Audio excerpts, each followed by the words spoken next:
กับพุ่นโฮมก่อนแม่นบ่เว้าก็เป็นตาเว้าได้บางเทื่อช่วงเฮาบ่เว้าก็แบบว่าบางเทื่อเขาเจ้าก็อาจจะซื่อๆก็เว้าช่วงนี้มันคืบ่กล้าเว้ากล้าว่าหยังอันนั้นก็ต้องได้เว้าเพราะว่าคันเขาจะเอาเขาจะจับเขาก็สิจับแล้วได้5-6 ปี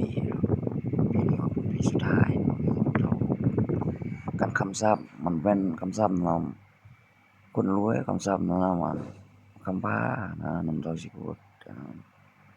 คำศัพท์นำผู้ทุกข์ผู้ยากแต่เฮายังบ่ได้ไปพูดมันชื่อเสียงมันดังมันออกนำเงินลาวเงินกีบนั่นน่ะบึงทัดหลวง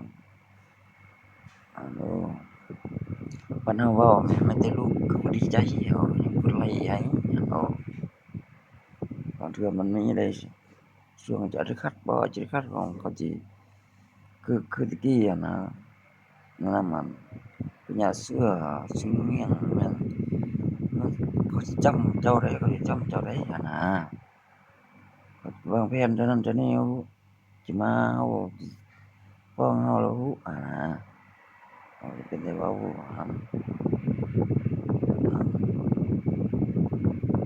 เวลาเว้าไปก็มันแต่ลูกแต่หลานเขาก็ยังกดไลค์ให้เบิ่งว่าเดี๋ยวนี้น่ะเขาให้ผู้หนึ่งออกหน้าผู้หนึ่ง2คนพอมักๆก็2-3 ปีหลังนับแต่มันเมื่อจำบักได้จนทั้งเว้นทั้งคืนแบบจนทั่วโลกก็ยังมีนะช่วงอยู่เชียงขวางทั้งเว้นทั้งคืนจนบ่ได้นอนตอนนั้น